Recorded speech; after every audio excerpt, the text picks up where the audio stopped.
Quit your job, babe. I'll take care of everything. His words felt like a warm embrace, like a promise wrapped in love. I wanted to believe him. I did believe him. For 5 years, I had poured my heart into my career, saving every extra penny and dreaming of a future where we both thrived. But my husband, Mark, had different plans.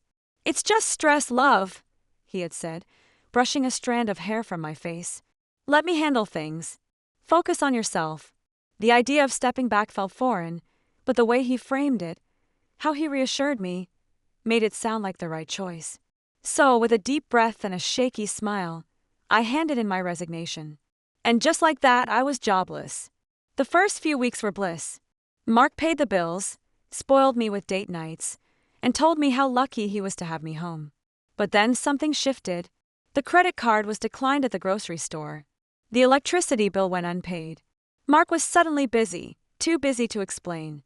A knot formed in my stomach as I logged into my bank account, expecting to see my hard-earned savings.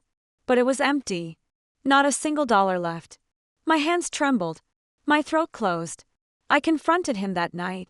His response? A casual shrug. "You didn't need it. I invested it for us." Invested. He called it that. But there were no stocks, no accounts in our name. Just nothing. I had trusted him, given up my independence. But what he didn't know was, I had a backup plan.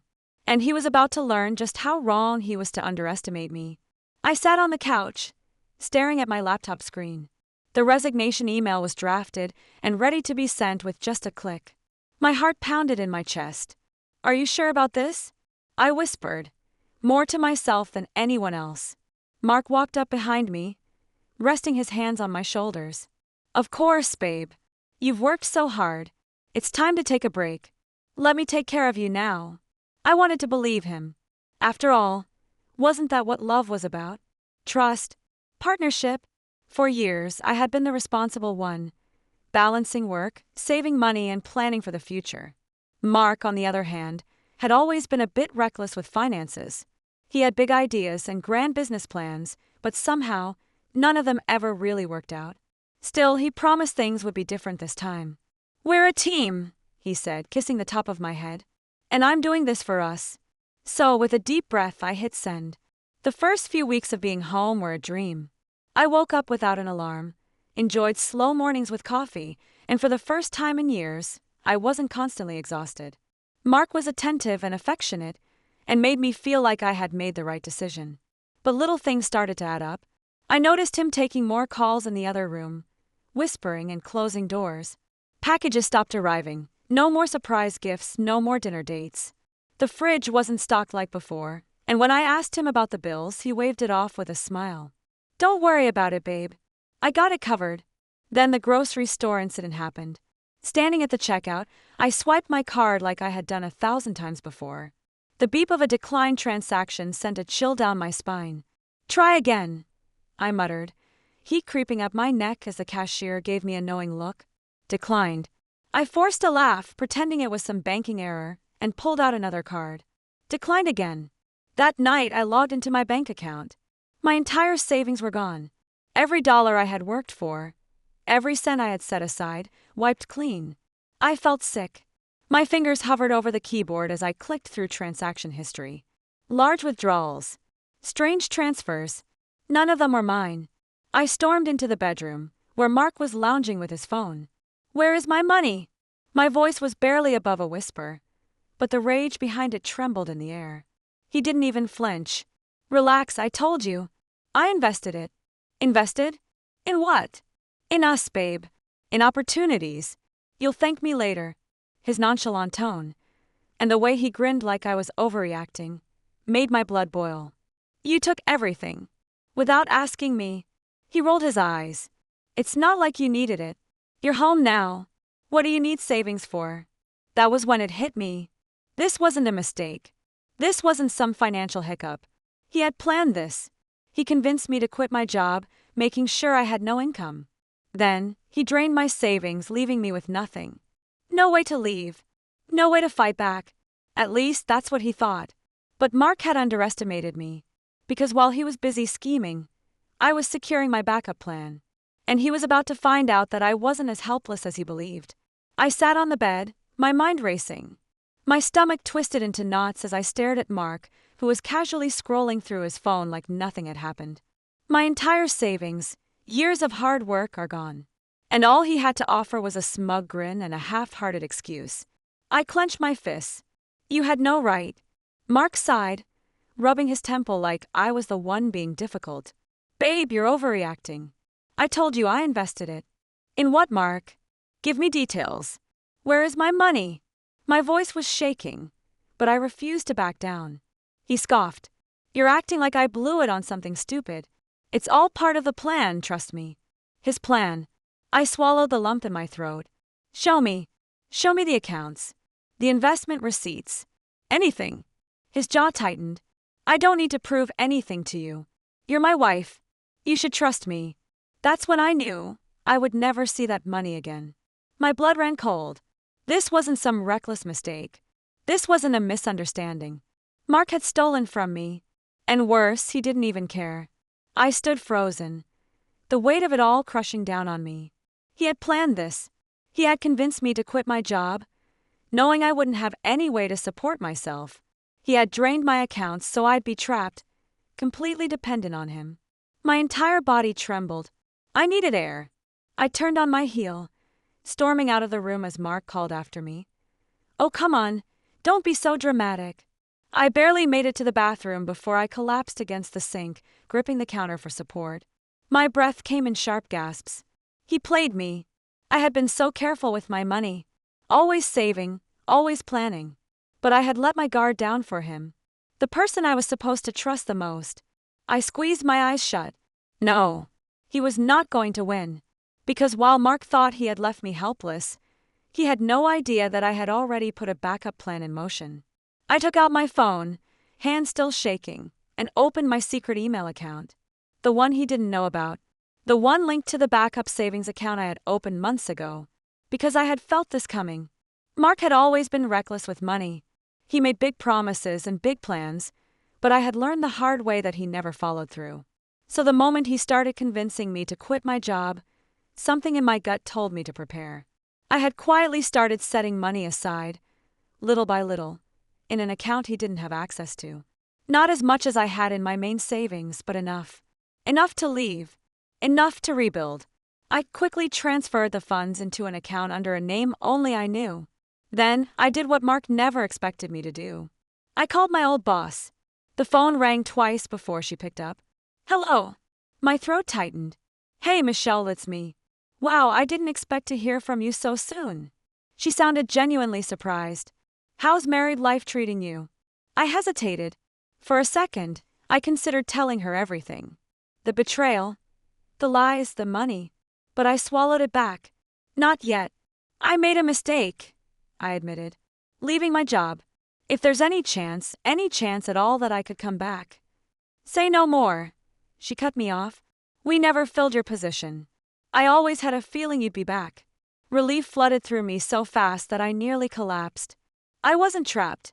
Mark thought he had me cornered, but he had underestimated me. I straightened, glancing at my reflection in the mirror. My eyes weren't filled with fear anymore. They were filled with resolve.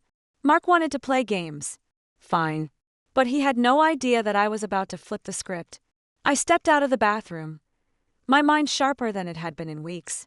The fear was still there, lingering beneath the surface, but it was no longer in control. I had a plan now. Mark was still sprawled across the couch, watching some mindless reality show, acting as if he hadn't just stolen my entire savings. I sat down across from him, my hands folded in my lap. Mark, I need you to tell me exactly where the money is. He barely glanced at me. I told you. It's tied up in investments. Stop worrying. Calm. I needed to stay calm. I leaned forward. Okay. Then show me. He finally looked at me, his eyes narrowing. Why are you acting like this? It's our money. I inhaled deeply. You're right.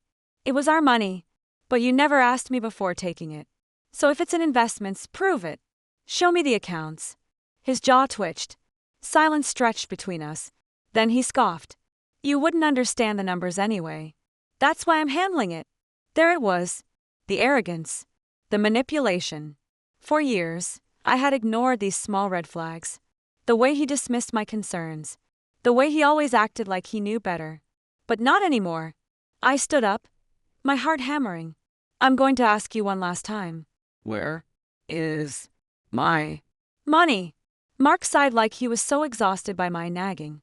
Then he turned back to the TV. Drop it, babe. It's already done. Already done. Those words sealed his fate. I felt something inside me snap, but not in the way he wanted. I wasn't going to cry.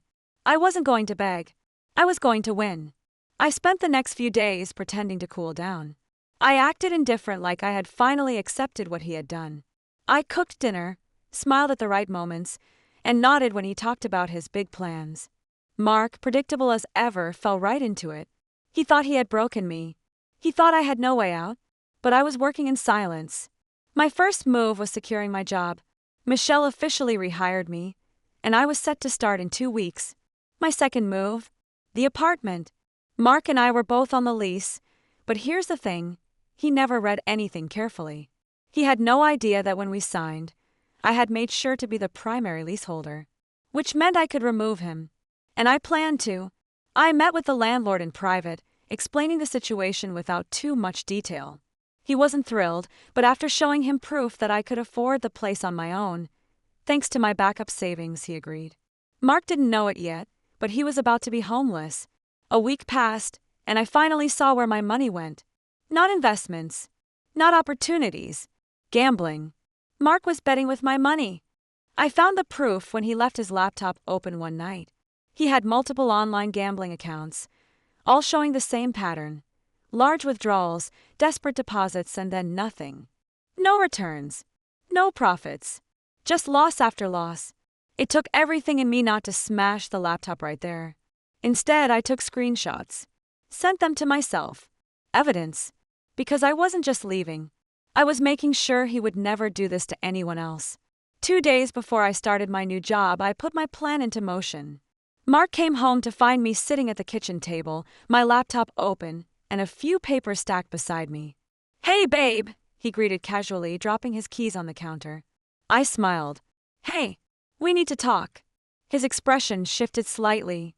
"About what?" I gestured to the seat across from me. "Sit." For the first time in weeks, I saw it. The flicker of uncertainty in his eyes. "Good." I turned the laptop around, displayed the screenshots of his gambling transactions. His face drained of color. "Where did you get this?" His voice was tight. "You left your laptop open." And I was curious. I tilted my head. "Seems like you didn't invest my money at all, did you?"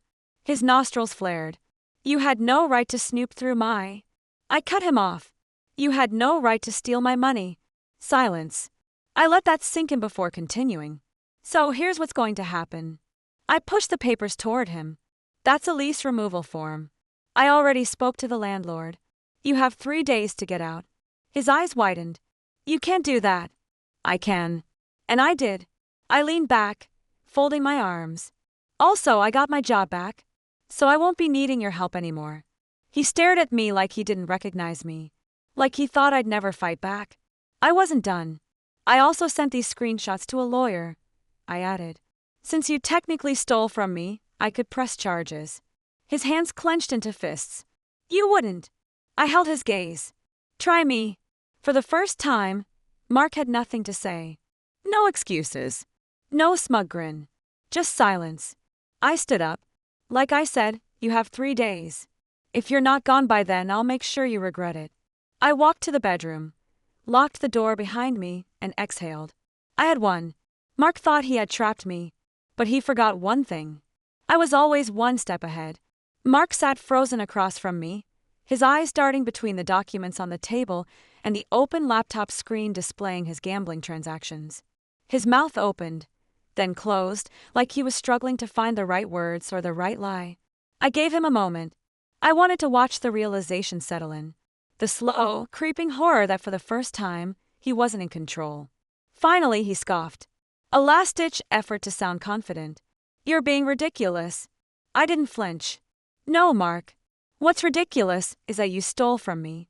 You drained my savings and gambled it away. And you thought I wouldn't find out?" His jaw clenched. "It's not like I meant to lose it all. I laughed.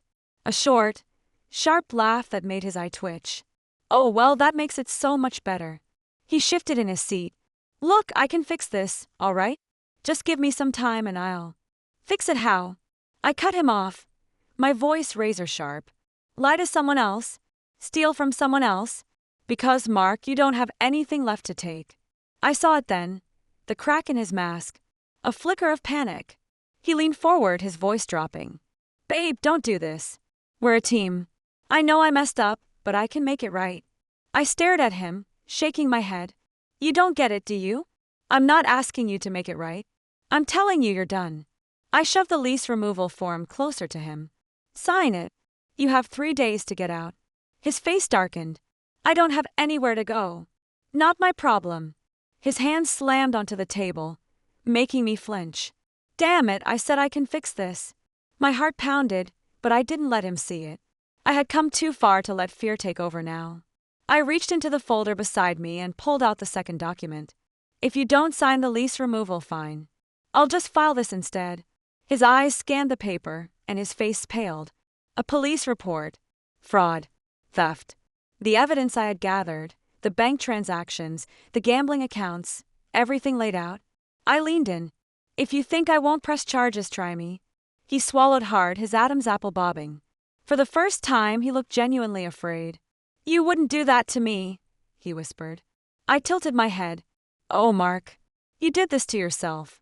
Silence hung thick in the air. Then his shoulders slumped. The fight drained from his eyes, replaced by something hollow. Defeat. He grabbed the pen and, with a clenched jaw, signed the lease removal. I exhaled slowly. It was done. Mark stood up abruptly, shoving the chair back. You think you're so smart, don't you? I met his glare without hesitation. No, Mark.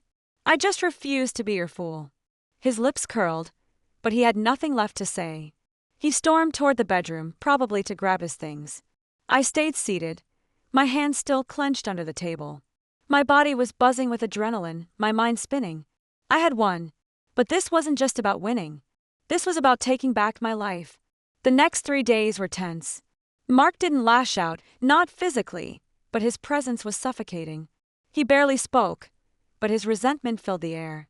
He packed his things in silence, and when the final day arrived, I watched as he carried the last of his bags out the door. He paused at the threshold, looking at me one last time. You'll regret this. I smiled. No, Mark. For the first time, I feel free. With a bitter scowl, he turned and walked away. And I never looked back. The morning after he left, I woke up feeling lighter. Lighter than I had in years. I had my job back. My finances were rebuilding. But more importantly, I had myself back. Mark thought he had trapped me. He thought I was weak. But he forgot, I always had a backup plan. The morning after Mark left, I sat at the kitchen table with a fresh cup of coffee. The silence in the apartment was different now, not heavy, not suffocating. It was peaceful. For the first time in months, I wasn't walking on eggshells. I stared at my laptop screen, refreshing my new bank account. It wasn't much yet, but it was mine. Every dollar, every cent I had earned.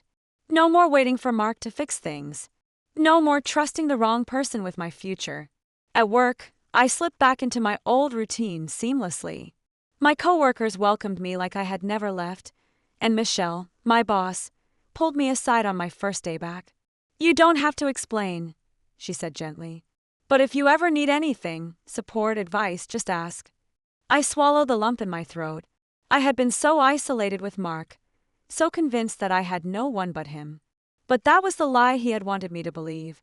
I wasn't alone. That night, I celebrated with a simple victory, buying my favorite takeout. It sounds small, right? But it wasn't.